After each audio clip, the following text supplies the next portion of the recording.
Hey, everybody. As we get to the end of our song project and we're about to activate our accompaniment, I want to talk about three ways that you can do it. One has to do with the bass, creating motion in the bass line.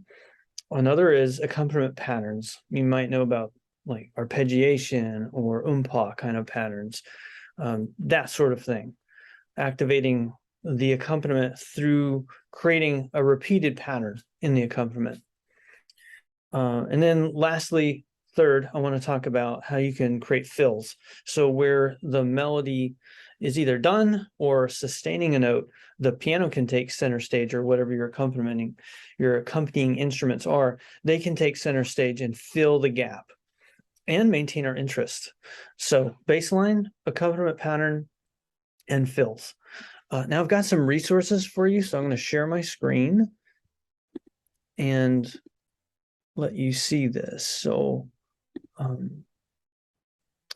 got some links for you on Moodle to these things. Let me start though with this one. So this is a Prezi presentation. We've seen this before, so this gives us the flow of our work, our journey on our adventure here of creating a song. And in our song project, we're here creating texture for the chorus and also texture for the bridge. Well, let's click on this one first. Activating the accompaniment. That's our project. How are we going to activate it and not just have block chords the whole way through? And I've got three aspects for you to consider, the ones we talked about. So bass motion, real quickly, include passing tones or inversions to create more, usually to create more stepwise connections in the bass. And then chordal leaps.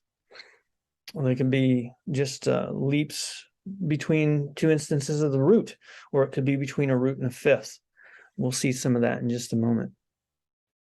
Okay, and then back to this one. Second, accompaniment patterns and doubling. Yeah, so I mentioned the umpa pattern and arpeggiation. Those are two kind of stock formulas for creating an accompaniment pattern. We can also double the melody in thirds and sixths. That's kind of an aside, not the main point here, but it can add richness is what it can add to your writing. All right, and then we want the third thing, which is fills.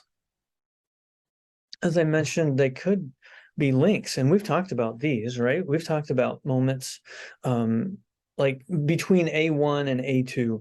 So if it happens there and it's a link, it's connecting the end of one to the beginning of the next. They have a special name when you come back to A1, to the head idea, and that is a turnaround. So we've encountered turnarounds and they qualify as fills. They're filling a gap, the gap between, in this case, A1 and A2.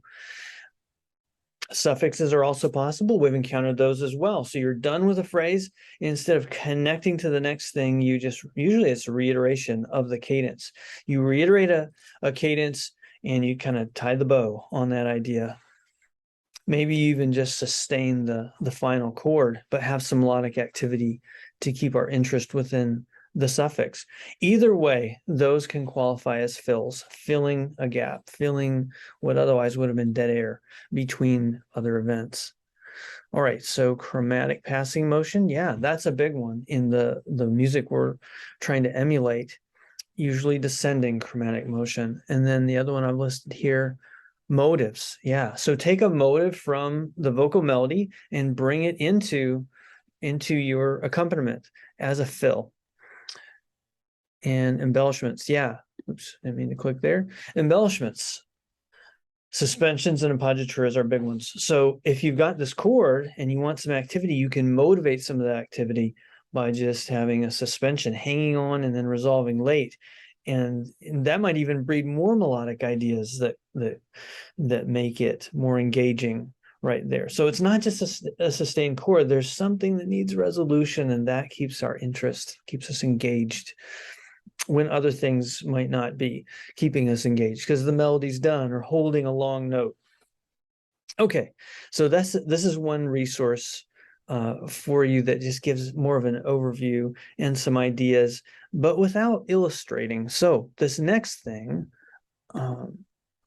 oops, I need this one. All right, this is Path Bright, And it just gives me a chance to put examples in front of you with comments beside it. So you have a link to this, you'll see on Moodle, that you can click and go to accompaniment patterns in popular song. And if you go, there are a bunch of different examples here, different things from this repertoire we're trying to emulate. And the first one is, how could we be wrong? Now you want to click on it so you can really see the comments to the right. How could we be wrong? And you want to go to the refrain in every one of these. So as it says here, see the refrain, and that means you got to get down to where it either says refrain or chorus. This is the chunk of music you want to look at. Okay, and so my measure numbers are going to be starting right here. This is measure 1 of the refrain. And yeah, use this, look through it. I just want to take a few moments to take this first example and talk through each of these different elements: bass motion, arpeggiation, or other accompaniment pattern, and then fills. So just those 3 things, and just with this piece, but there's a lot more there, so take advantage of that. Now I went ahead and put some chords here so you can you can see more information on this sheet. I've got some pop symbols up above and Roman numerals below, and once in a while some figures where I need to clarify something. Okay, so let's think about bass motion first. Notice what he's doing here. He's moving between one instance of the root and another an octave apart. So just octave motion. Doesn't always have to be the root either. Like right here, you've got a 1 chord. We're in C, so that's a C chord in first inversion, but there's a suspension that delays the C itself. So here's the D hanging on and then resolving there. So this is a 1 chord with a 7/6 suspension. Now you're probably wondering, so what's this doing up here? E minor 7? Well, I put that because you dwell so long on the D that it sounds like a chord tone, until in retrospect you realize, well, no, it was C all along. But I went ahead and put both those symbols, E minor 7, and then where C emerges, and you recognize that triad. Okay, but we're focused on the bass here, and you can see that it doesn't matter that it's, whatever the chord tone, in this case, the third of the chord, you can put it in another octave, and that helps you keep time. Notice how the bass tends to be pretty solid. There might be a bunch of syncopation, like here, measure 1, the second half of measure 1. Well, there too. We have a lot of syncopation going on, but we actually gain from the bass's solidity because it's sort of stolid and moving at regular intervals. We've got kind of a measure against which to appreciate all the nuances, the syncopation going on up above it. So your bass can keep time for us like Choral Porter does here. And how could we be wrong? By just moving in octaves. Then he has a new bass note here, but now here's another option. So you can move between chord tones, but you can also add passing motion. And that's what he's doing here. So he could have just moved from G9 into this, what I wrote as an E minor 7 up here, without that intervening chord. So he could have just come from his G, could have come from here and gone straight to there with nothing in between.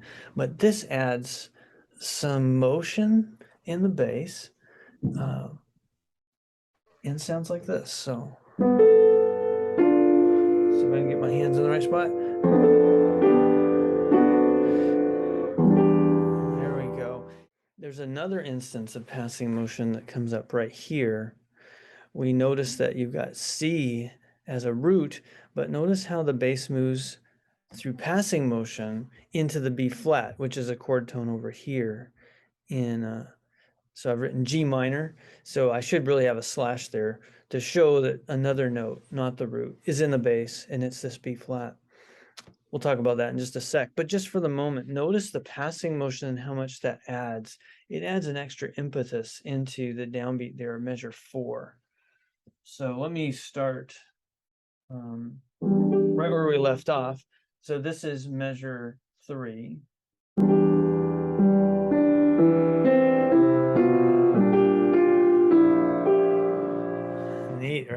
So that passing motion getting you down to the B flat. Let me just take a quick moment to explain what's going on here. So it does sound like G minor because this is G minor in first inversion, B flat's in the bass, but then when you add the E, it sounds like you've just added a sixth to it. Now, if you take all those notes and put them together, you do hear the half diminished sound, half diminished seven. So E, half diminished seven, could be another way of describing this chord. And that's the route I'm going here with the Roman numerals. When I hear half diminished seven, I think probably a two. Could be a seven, but most of the time it's a two chord.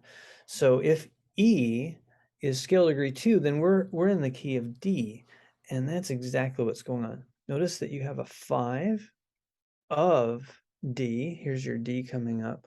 That's a D9 chord, but A7 is 5 of that, and E half diminished 7 is 2 in that key of D. So we have an extended tonicization here as well. All right, so thus far we have seen this motion in the bass between the root and the root, again, an octave apart, and now we've seen some passing motion. Two great ideas for what you can do in your bass line. All right, now let's talk a little bit about accompaniment patterns that we've got available to us. This is really using some arpeggiation in measure 1, but he's doing it with a twist. So there's motivic content in his arpeggiation. This is what he's got. So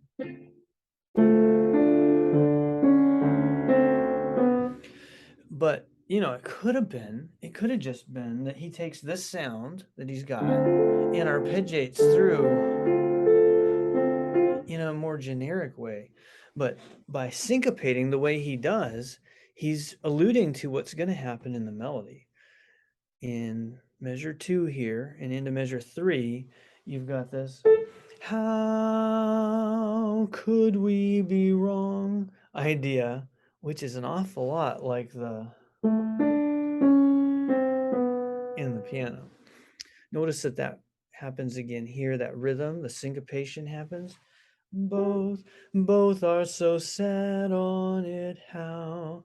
And there it even goes chromatically down into the next downbeat, which is exactly what he does here, chromatically down to the B.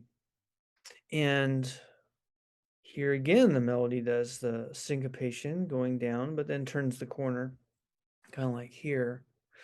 But really the echoes of, I guess it's like 4 imitation, right? Beforehand, you're already getting a taste for this motive. He's building motivic import into what could have just been a very generic accompaniment pattern, and you can do the same thing. He doesn't just do it there, he does it, well, here's a good example, yeah. So here again, when you get to that D chord, let's see,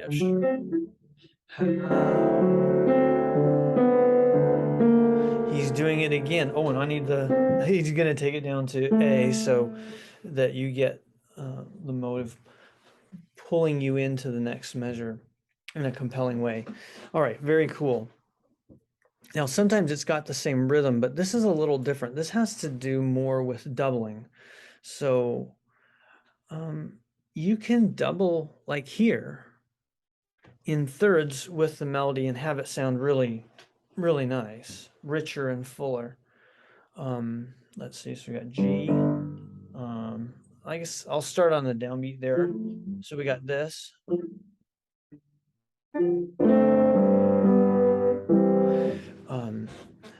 Same motive, but now you're just doing it with the voice and doing it in parallel thirds. And that sounds really nice as well.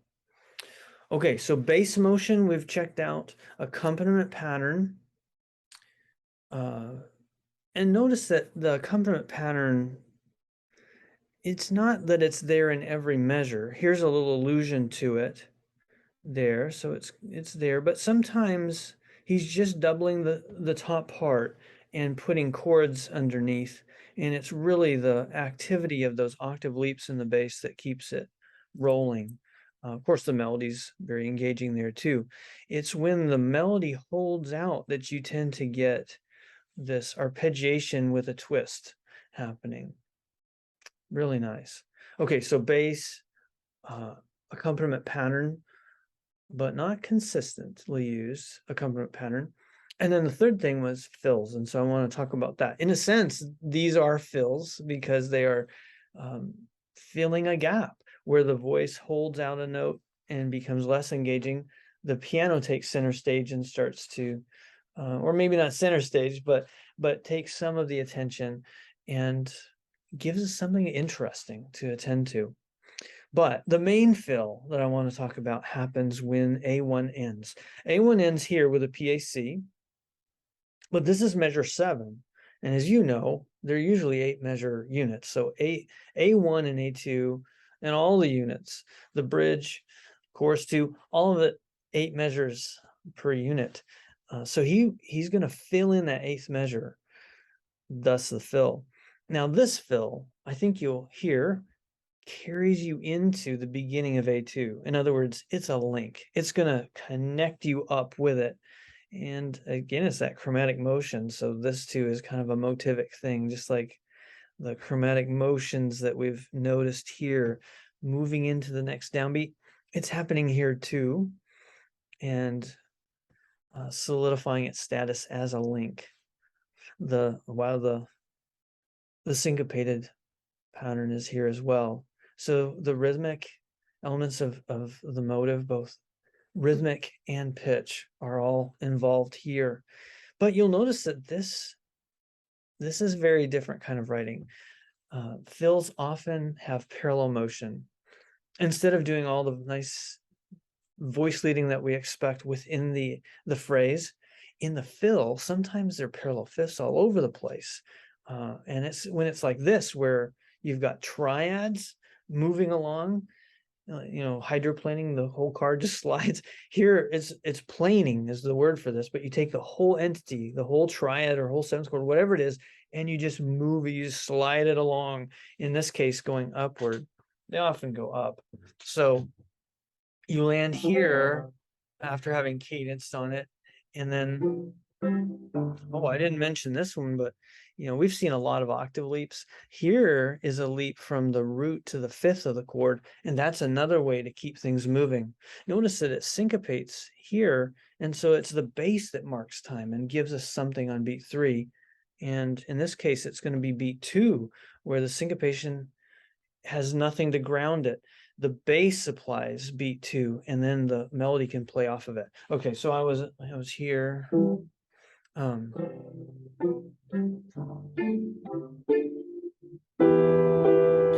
right, let me keep going. So you heard the planing though, that that had me interested there, but the syncopation and then the chromaticness of this is really nice. Linking right up with the beginning of A2. That's really cool. Okay, so 3 main things to take away from this. You can keep your bass line more active and able to keep time for us if you'll just be aware that you can do octave leaps and leaps to the chordal fifth, or vice versa, fifth to the root. You could do it that way as well. And passing motion. We've seen how effective that can be in measure 2 and then in measure 3. That's a nice feature of Porter's writing here.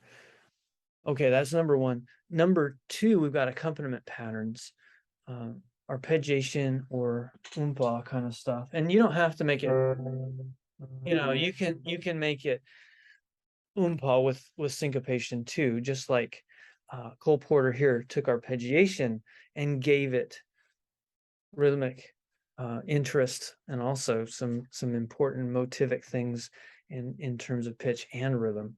Really nice touch there. So remember that. That's very cool to work in motives in what you do.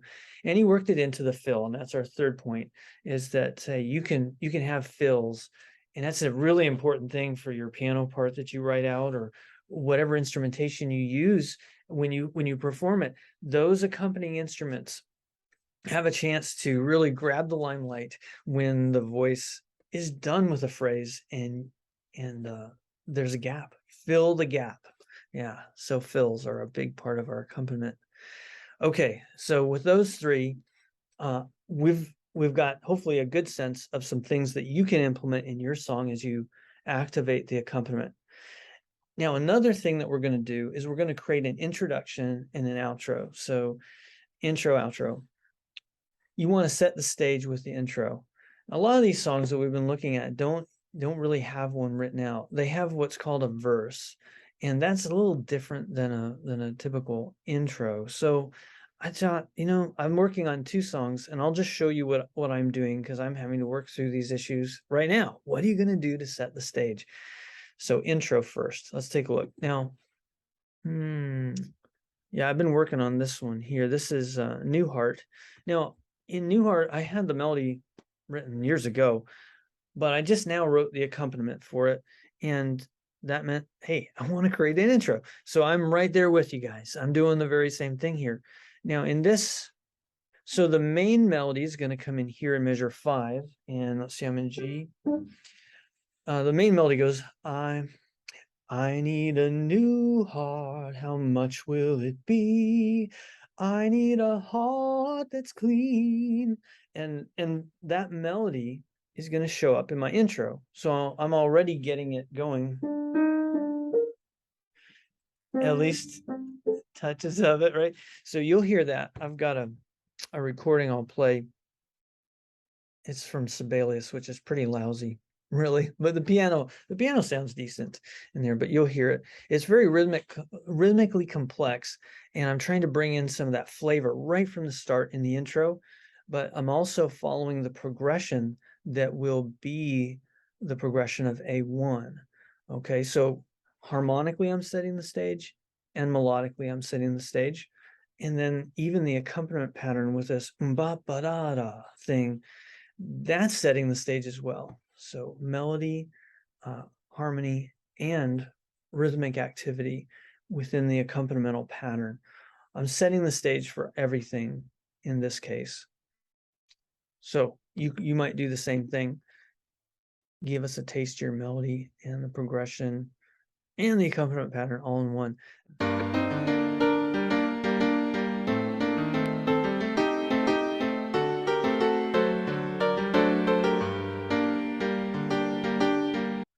This week I've been working on this one because even though I came up with the idea 1 year ago, I didn't get back to it.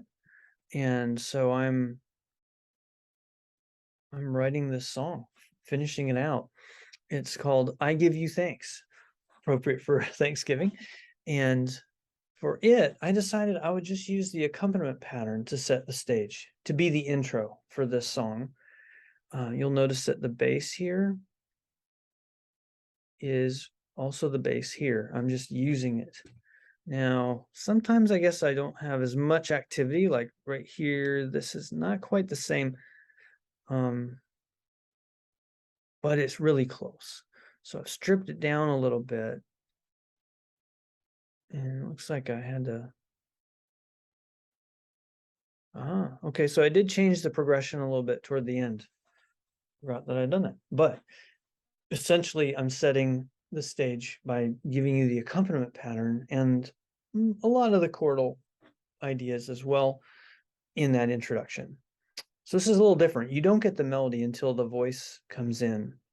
Okay, let's take a listen to that and see how it works.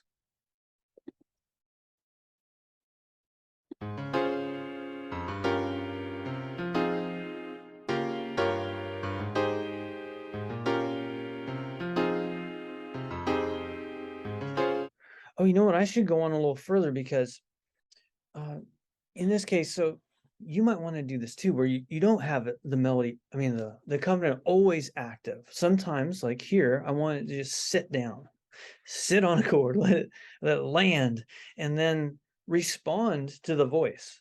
So that's a real possibility too. This is not a fill in between phrases. It's not a link between phrases. It's more of call and response that's part of an essential part of the phrase itself.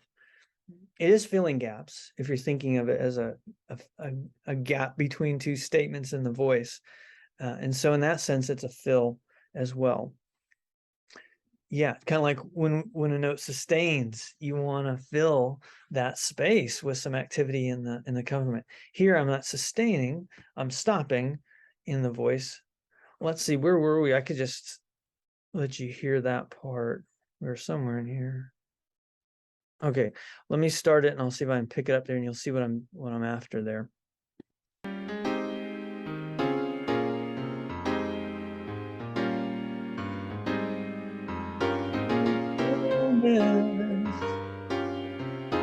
On the day I called, you answered me, my strength of soul. Yeah, so you get the idea, right? Just moving back and forth. Kind of a call and response thing going on between me and the piano, my voice and the piano. Cool. Keep that in mind. You might need that idea. Now, how about outros? Well, here, I won't bother singing all this, but you can see I'm getting my inspiration from the melody right there. Yeah. Steadfast love and your faithful, see, faithfulness. Yeah, I changed the ending very recently to end on a PAC there. But I keep the momentum by going deceptively there. So I'm denying closure here harmonically so I can deliver on the promise later. And you can do that too. You can avoid a cadence right where you expect it and then bring it in later, either with the voice continuing and providing the PAC, participating in the PAC, or like in this case, I'm just having the piano end it out. And yeah, echoing the melody and then adding a little gesture at the end to kind of punctuate and say done. So yeah, I'm echoing the melody. It's more like it'd be like a suffix, except that I'm denying closure here. um it's in F, that's one, but there's six in the bass. And so that denial means really this sounds like the main cadence happens here.